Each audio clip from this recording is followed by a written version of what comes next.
আসসালামু আলাইকুম। কি অবস্থা সবার, কেমন আছেন? আজকে দেখেন আমি ভিডিওটা স্টার্ট করলাম আস্ত খাসির লেগ রোস্ট রান্না দিয়ে। তো ফুল প্রসিডিওরটা আপনাদেরকে দেখাতে পারি নাই, কারণ সকাল থেকে খুবই ব্যস্ত ছিলাম। তো মোটামুটি এখন একটু বলে নিই।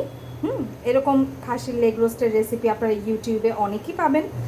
সো তারপরেও আমি আমারটা বলছি, আমারটা আমি মানে নিজের মতো করে করেছি।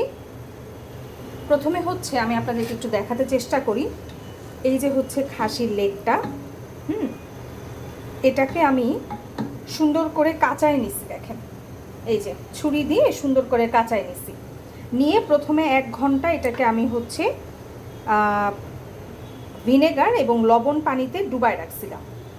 এরপরে আজকে আমি মানে ওভারনাইট আর মাখায় রাখার সময় হয় নাই। এরপরে হচ্ছে মশলাটা আমি পেঁয়াজ বাটা দিছি, হ্যাঁ, পেঁয়াজ বাটার সাথে একটু পেঁপে বাটা দিছি। তারপর হচ্ছে কাঁচামরিচ বাটা দিছি। তারপরে হচ্ছে জয়ফল, জয়ত্রী, তারপরে দারচিনি, এলাচ, স্টার অ্যানিস, এগুলো সব একসাথে বেটে দিয়েছি। তারপরে হচ্ছে একটু কিশমিশ বাটা দিয়েছি, একটু বাদাম বাটা দিয়েছি।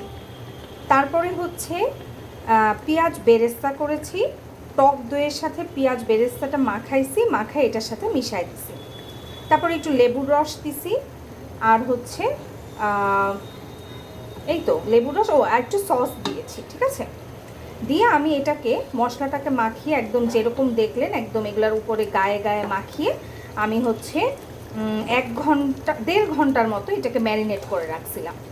এখন যেহেতু দুপুরবেলা মানে দুপুরের কাছাকাছি হয়ে যাচ্ছে, দুপুর 11:30টার বেশি বাজে এখন। সো আমরা দুপুরে এটা খাবো, তাই হচ্ছে এটার চুলাটা জ্বালাই দিলাম, রান্না বসাই দিলাম। তো এই হচ্ছে আজকে আমাদের মোটামুটি খাসির লেগ রোস্টের রেসিপিটা, মুখে মুখে যতটুকু বলার বললাম। তো দেখা যাক আজকে আমি কি রান্না করি। আজকে আরও রান্না করব। এটাকে আমি এখন জোরে জাল দিয়ে ঢেকে দিব। এইটা চুলার জালটা কমাই দিছি, বলক আসছে, বলক আসার পরে চুলার জালটা কমাই দিছি। এখন এটা আস্তে। এই যে আমার খাসির লেগ রোস্ট একদম রেডি। তো কেমন হলো জানাবেন। এটার উপরে কিন্তু একটু পেঁয়াজ বেরেস্তা দিলে আরও অনেক সুন্দর লাগবে, কিন্তু আমার ছেলে পেঁয়াজ বেরেস্তা খায় না, এর জন্য আমি এটার মধ্যে দিলাম না। তো খুবই সফট হয়েছে, এই দেখেন মাংসটা খুব সফট হয়েছে। তো খেয়ে দেখবো কেমন হয়েছে, তারপর জানাবো।